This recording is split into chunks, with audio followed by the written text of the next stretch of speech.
سرخط خبرها. فقط صاحبکار در پی سوختار بازار فراوان در باختر. مقامات ولایت مسکو گفت از مهاجران کاری دست کشیدنی نیست.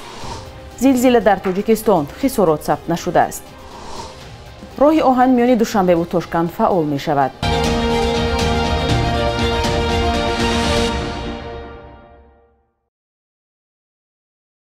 بیننده های عزیز سلام، برنامه نوید بامدادی رو از دوشنبه برای امروز 3 ایون تقدیمتان می کنم. یک صاحبکار 52 ساله که شب 1 ایون در نتیجه سوختار در بازار شهر باختر 90% بدنش سوخته بود، صبح امروز درگذشته است. در این باره به رادیوی آزادی از بخش احیاگری بیمارخانه ولایتی به نام بوری واحد فی شهر باختر خبر دادند. این صاحبکار ساکن شهر کلا بوده، در بازار فراوان دکان داشته است. هنگام بیرون آوردن بار از داخل دکانش بالونی گاز ترکیده است. شام دیروز وزارت کارهای داخلی تاجیکستان سبب سوختار در بازار فراوان شهر باختر را اعلام کرد. بازار شب 1 ایون آتش گرفت و در نتیجه 12 نفر آسیب دیده، صاحبکاران زیاد پول و دکان و محصولات خود را از دست دادند. وزارت گفت سوختار به دلیل رسش کوتاه ناقل‌ها در یکی از آشخانه‌های بازار سر زده است. قبلا بعضی از شاهدان فرضیه آتش گرفتن بالون‌های گاز مایع را گفته بودند. عین زمان وزارت کارهای داخلی گفته است حادثه را پورا سنجش می‌کند. مقامات شهر باختر گفتند برای رفع عاقبت‌های سوختار ستاد مخصوص با رهبری معاون رئیس ولایت تأسیس داده شده است. آنچه صاحبکاران را نگران کرده است جبران ضرری رسیده به آنها می باشد. تاجران روز 2 ایون در نزد در بازار جمع آمدند تا خبر از مال و دکانهای خود بگیرند. مقامات به کسی اجازه ندادند به داخل بازار بروند. ساعت 23:34 شب گذشته در حدود تاجیکستان زمین لرزه رخ داد. مرکزی زلزله‌نگاری جهان اعلام کرد که شدت زمین لرزه به 4.4 درجه ریختر برابر بود. مردم در دوشنبه حصار، وحدت و ترسونزاده گفتند که زمین لرزه را احساس کردند. ساکنان زیاد در دوشنبه پس از این زلزله از خانه‌هایشان به بیرون برآمدند. با اطلاع پژوهشگاه زلزله شناسی اکادمیای ملی علم‌های تاجیکستان، مرکز زلزله در 59 کیلومتری غربی شهر دوشنبه، در 12 کیلومتری غربی شهر ترسونزاده در قلمرو ولایت سرخندریای ازبکستان بوده است. شدتش در آنجا به 4.4 درجه ریختر برابر بوده است و پژوهشگاه زلزله شناسی تاجیکستان شدت زلزله را در دوشنبه 3 تا 4 درجه ریختر گفته است. کمیته حالت‌های فوق‌العاده تاجیکستان گفت که زلزله شب گذشته تلفات جانی در پی نداشته است.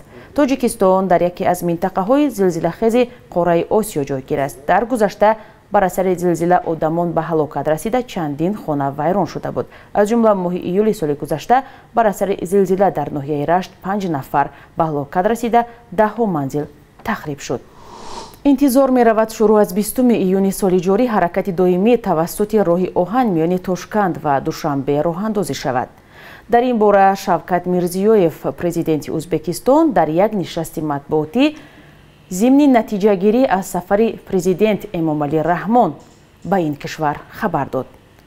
بعد از پشتخوری شوروی این نخستین قطار میان تاشکند و دوشنبه است.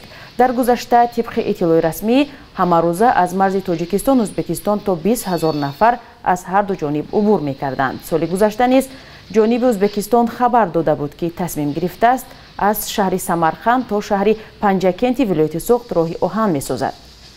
همزمان مقامات کشوری همسایه تاجیکستان قطعه راه آهن از بیکاباد تا ناحیه خونی بادام را برای راه ماندن حرکت قطارها طریق برق بازسازی کردن می‌خواهند. تاجیکستان و ازبکستان باور دارند با عملی شدن این طرح‌های ارتباط زمینی، انتقال مال و کالا، رواء و تجارت بین دو کشور به مراتب افزایش می‌یابد.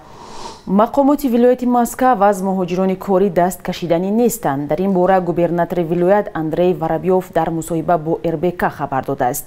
ماه نوامبر سال گذشته شهردار مسکو سرگئی سابیانین گفته بود که شمار مهاجران در ساختمان منزل‌ها برای برنامه نوسازی پایتخت باید کمتر کرده شود. وی دعوت کرده بود که با یاری مزد بلند نیازمندی مهنت و شرایط خوب از شهرهای نزدیک بیشتر روزها جلب کرده شوند.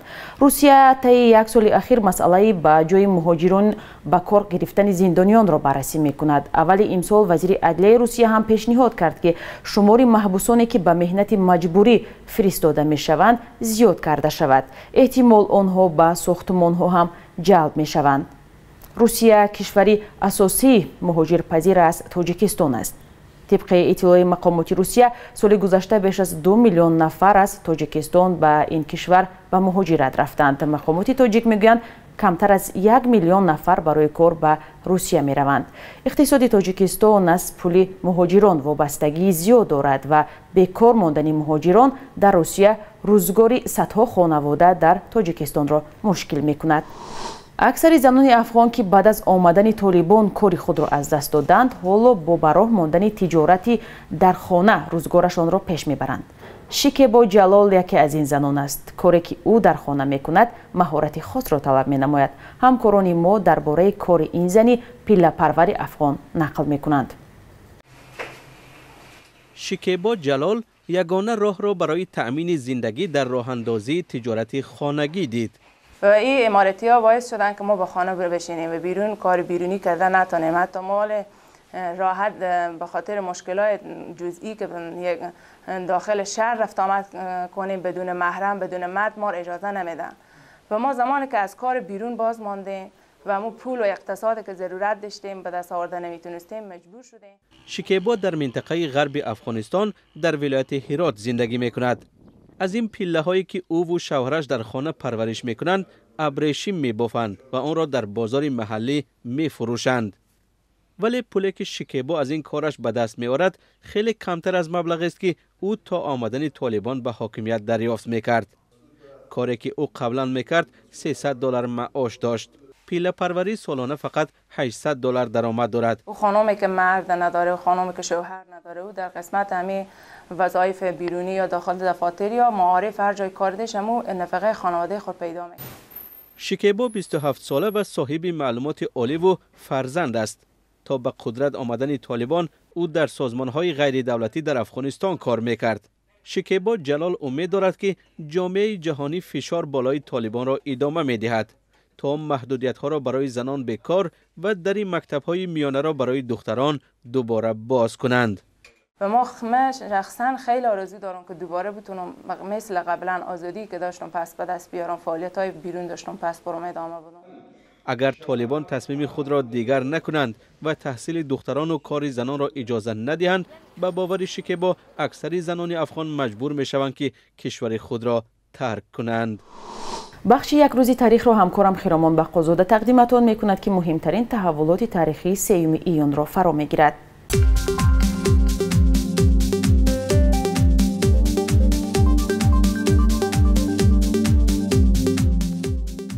3 ایونی سال 2010 حزب‌های سیاسی تاجیکستان در ولایت سوختس پولک شدنی راه به سمت شمال تاجیکستان اظهار نارضایت کرده گفتند مطابق با سرقانون تاجیکستان راهی که الटरनेटिव ندارد نباید پولکی شود. شرکت ایرز در ولایت سوخت آن زمان گفت برای این راه $25,000 آمریکایی مبلغ صرف کرده برای ساکنان عادی دهات اطراف را امتیاز مقرر کرده است.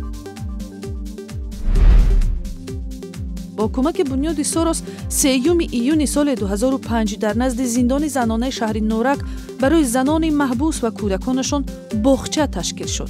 آن زمان در محبس زنانه 12 طفل تا 3 ساله همراه مادران محبوسشان به سر می بردند. در زندان زنانه شهر نورک در یک وقت تا 400 زن نگهداری می شد. 3 ایون روز جهانی دوچرخه سواری است که به خاطر رشد تربیت جسمانی شخصی و عائلوی تأسیس شده است. در برخی دهات تاجیکستان طلبه‌ها برای رسیدن به مکتب‌های دوردستشان از ولاسیپد استفاده می‌کنند. قرب روبل روسی در برابر پول ملی سومونی نسبت روزهای گذشته به تغییر باقی مانده است. حالا قرب رسمی اسعار نسبت به سومونی را که بانک ملی برای امروز تعیین کرده است همراه می‌بینیم.